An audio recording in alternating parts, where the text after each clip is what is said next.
Hello everyone, welcome back to my YouTube channel Commerce Nation Bihar. तो अभी तक हमने बहुत सारी चीज़ें देख ली है 11th के अकाउंट्स में। हमने देख लिया कि अकाउंट्स होता क्या है, अकाउंट्स के क्या क्लासिफिकेशन है, पर्सनल, रियल, नॉमिनल वगैरह जो अकाउंट है वो क्या होता है और वो कैसे वर्क करता है। तो अभी क्या है ना कि हमारा जो नेक्स्ट टॉपिक है अकाउंटिंग इक्वेशन, हम वो स्टार्ट करने वाले हैं।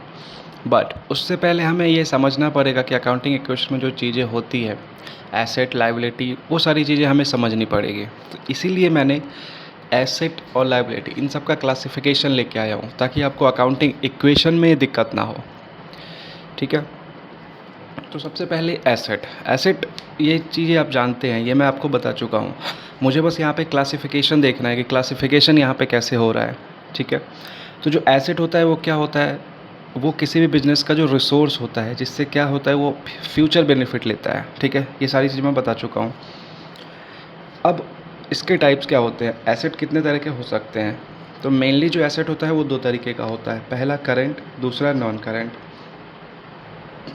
ठीक है, तो करंट एसेट क्या होता है, तो करंट एसेट का सीधा सीधा ये मतलब है जो कम टाइम में, ठीक है, जो कम टाइम में क्या हो सके, कैश में कन्वर्ट हो जाए।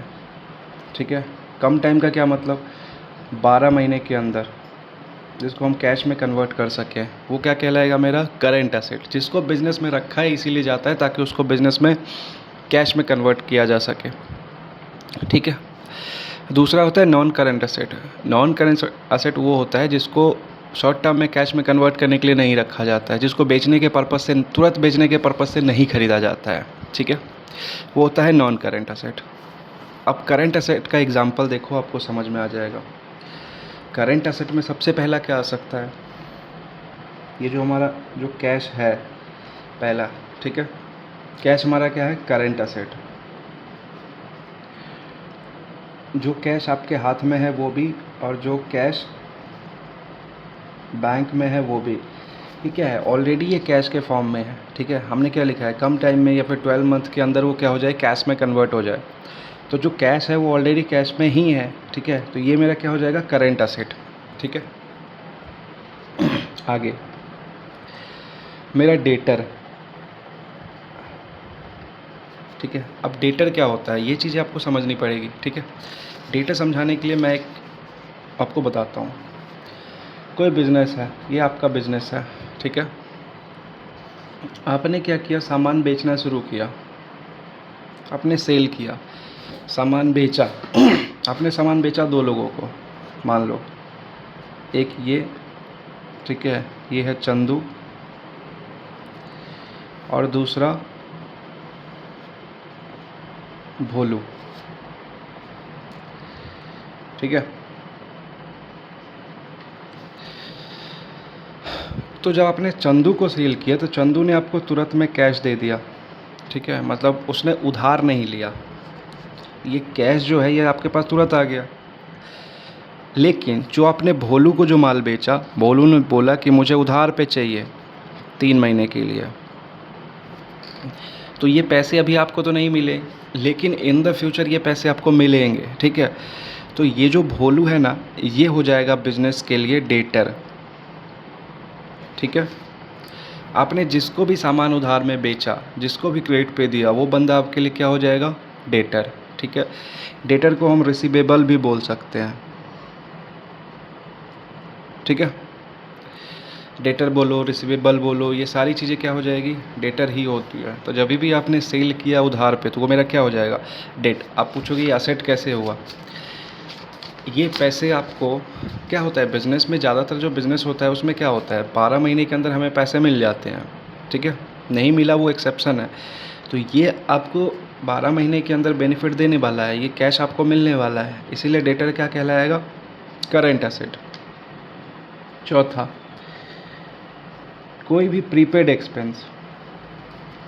ठीक है, अब देखो प्रीपेड एक्सपेंस का क्या मतलब हुआ, कोई भी एक्सपेंस, प्रीपेड का मतलब क्या, पहले ही पे कर दिया है। ठीक है, मान लो कोई एक्सपेंस मेरा था अप्रैल का, अप्रैल में वो खर्च करना था, लेकिन आपने उसका पेमेंट कब कर दिया, मार्च में।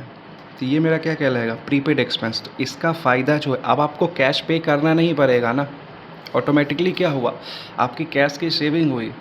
जब कैश की सेविंग हुई मतलब क्या, कैश एक तरह से जनरेट हुआ कह सकते हैं, क्योंकि आपने उसको पहले ही पे कर दिया था। इसका बेनिफिट आपको 12 महीने के अंदर मिलेगा, ठीक है। तो जो प्रीपेड एक्सपेंस है वो भी मेरा क्या होगा, करंट असेट होगा। ये चीज़ें ध्यान रखनी है।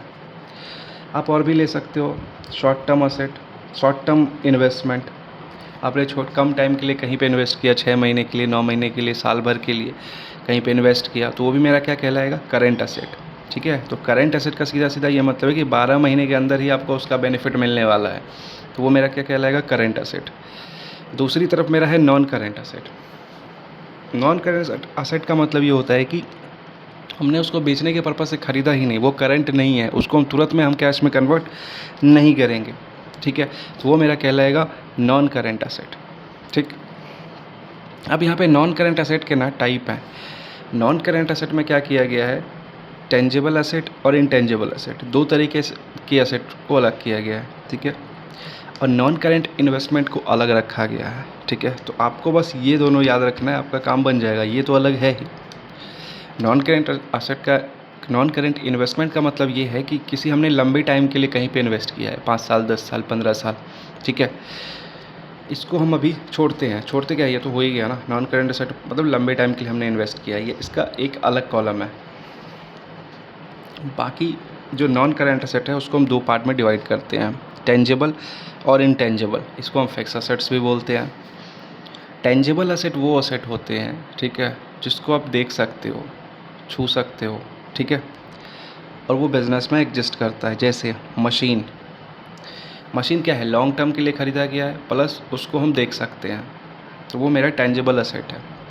लैंड लॉन्ग टर्म के लिए है, प्लस विजिबल है। Building same, motor vehicle, furniture, तो ये सारे जो होते हैं वो टेंजिबल असेट होते हैं, ठीक है। नॉन करंट असेट में ये टेंजिबल असेट है। अब दूसरी तरफ आता है इंटेंजिबल असेट। क्या होता है, देखो, इंटेंजिबल असेट वैसे होते हैं जिसका बेनिफिट बिज़नेस को लंबे टाइम के लिए तो मिल रहा है, ठीक है, लेकिन वो विजिबल नहीं है। ये लंबे टाइम के लिए मिलेगा बिज़नेस में, लेकिन वो विजिबल नहीं है। गुडविल, पेटेंट, कंप्यूटर, सॉफ्टवेयर, और वो क्या बोलते हैं उसको, कॉपीराइट्स, ये सारी चीज़ें क्या कहलाती है, इंटेंजिबल असेट। अब समझो, इंटेंजिबल असेट को हम कैसे मतलब देख सकते, मतलब रिकॉर्ड कर सकते हैं। मान लो कोई बिज़नेस है, पहले तो समझो गुडविल क्या है। मान लो कोई बिज़नेस है, मान लो वो बिज़नेस है 10 साल से, ठीक है, ठीक है। उस बिज़नेस की जो जिसमें बिज़नेस में जितने भी एसेट है, जितने भी सारा कुछ है, उन सब का अगर हम प्राइस लगाएं तो वो बनता है 20 लाख का, ठीक है। लेकिन अभी वो बंदा जो है बिज़नेस में जो कर रहा है बिज़नेस, वो बोल रहा है कि मैं इसको 50 लाख में बेचूंगा, ठीक है। क्यों, क्योंकि उसने वो 10 साल से बिज़नेस कर रहा है, उसकी दुकान जो है बैठी बिठाई है, उसकी कुछ रेपुटेशन है। तो जितने का सामान उसके कंपनी में है, ठीक है, बिज़नेस में है, लेकिन वो बेचना कितने का चाह रहा है, 50, तो 30 लाख वो एक्स्ट्रा ले रहा है। ये जो एक्स्ट्रा अमाउंट जिस चीज़ के लिए ले रहा है ना, वो कहलाती है गुडविल, ठीक है। मतलब बिज़नेस का एक तरह से रेपुटेशन होता है, जिसके कारण वो क्या करती है, एक्स्ट्रा इनकम जनरेट करती है। तो वो जो एक्स्ट्रा इनकम जनरेटिंग कैपेसिटी है ना, वो मेरी क्या कहलाती है, गुडविल। सीधा आप इस लेवल पे आप ये समझ लो कि एक तरह से कंपनी की रेपुटेशन है, जिसके बदले उसको पैसे मिलते हैं। तो किसी की रेपुटेशन आपको दिखती है, मतलब विजिबल होती है नहीं, ठीक है, लेकिन होती है। तो गुडविल भी वैसा ही है। पेटेंट क्या होता है, मान लो आपने कोई भी चीज़ का आविष्कार किया, आपने कुछ ऐसा साइकिल बनाया जिसकी टेक्नोलॉजी किसी के पास नहीं है, ठीक है, तो आप उस पे आपका अधिकार है, अगर आपने उसको रजिस्टर कराया है तो वो कहलाता है पेटेंट। आपने कोई ऐसा केमिकल बनाया जो किसी के पास नहीं है, तो that is patent.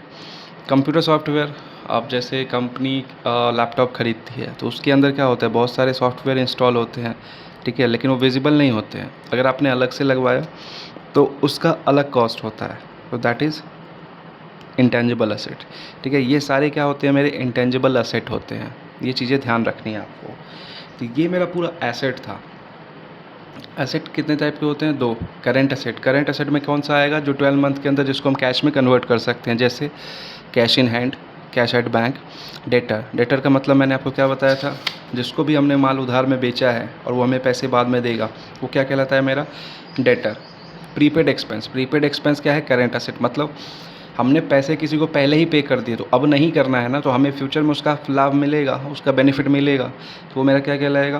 Prepaid expense. Short term investment, मतलब मैंने कम टाइम के लिए कहीं पे पैसे लगा रखे हैं, तो वो मेरा क्या कहलाएगा?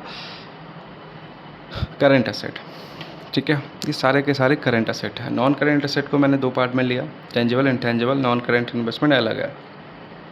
टेंजिबल में क्या क्या आएगा? जिसको हम देख सकते हैं। ठीक है, machine, land, building, motor vehicle, furniture, और भी जो भी आ सकते हैं इसमें, ये सारे क्या होते हैं? टेंजिबल असेट होते हैं। इंटेंजिबल में क्या होगा? गुडविल, पेटेंट, कंप्यूटर सॉफ्टवेयर और कॉपीराइट्स।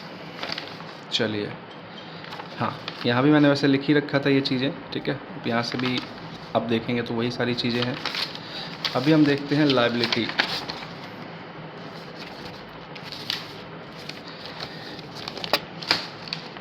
ठीक है, बिजनेस में लायबिलिटी क्या होता है? लायबिलिटी वो चीज़ें हैं जिसमें बिजनेस को पे करना है। ठीक है, मतलब आपने किसी से ले रखा है या फिर आप किसी को आपको पे करना है, तो वो सारी चीज़ें क्या कहलाएगी? मेरी लायबिलिटी।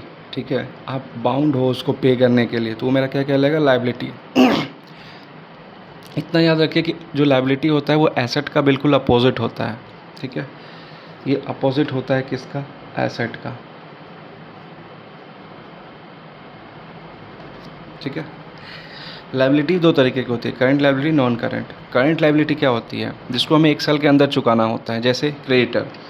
जैसे मैंने डेटर पढ़ा कि डेटर मैंने उधार किसी को बेचा, तो ये क्या होता है?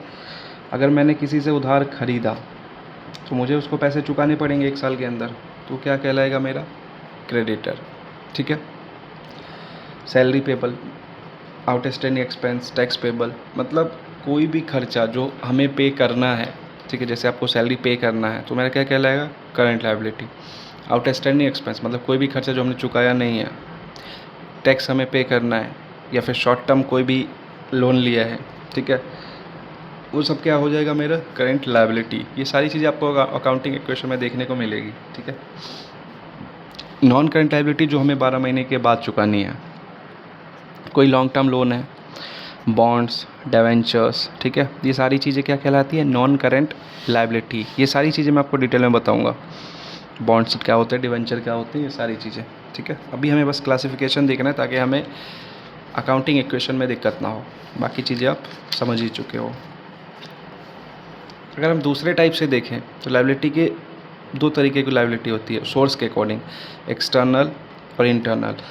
एक्सटर्नल लायबिलिटी जो बाहर के लोगों को चुकानी है। जो इंटरनल मेरी लायबिलिटी है, इंटरनल लायबिलिटी हमेशा जो बिज़नेस के अंदर लोग हैं, जैसे ओनर, तो ओनर ने जो पैसे लगाए हैं जैसे कैपिटल, ठीक है, वो इंटरनल लायबिलिटी होती है। बाकी ये ऊपर जितने भी हैं ये सारे एक्सटर्नल लायबिलिटी हैं। ठीक है, समझ में आई? इंटरनल लायबिलिटी होता है ये। इसीलिए जब भी अकाउंट इक्वेशन बनेगा, अकाउंटिंग इक्वेशन, तो ऐसे बनता है, asset equal to capital plus liability. क्यों? क्योंकि जो कैपिटल है वो भी तो लायबिलिटी ही है ना, इसीलिए होता है ये। एसेट इक्वल टू सीधा सीधा लायबिलिटी समझ लो। ठीक है, लेकिन एक कैपिटल अलग टर्म है, इसलिए हम लिखते हैं asset equal to capital plus liability. ठीक है, इसी इक्वेशन पे हम सारा कुछ आगे देखेंगे। अब एक टॉपिक रह गया था, कंटीजेंट लायबिलिटी क्या होता है? कंटीजेंट लायबिलिटी वो लायबिलिटी होता है जो अभी हमें नहीं देना है, लेकिन इन फ्यूचर हमें वो देना पड़ सकता है। मान लो किसी ने हम पे केस फाइल किया, ठीक है, तो उसका रिज़ल्ट हमारे पक्ष में भी आ सकता है, हमारे अपोजिट अगेंस्ट भी आ सकता है। ठीक है, इसीलिए इसको रिकॉर्ड किया जाता है।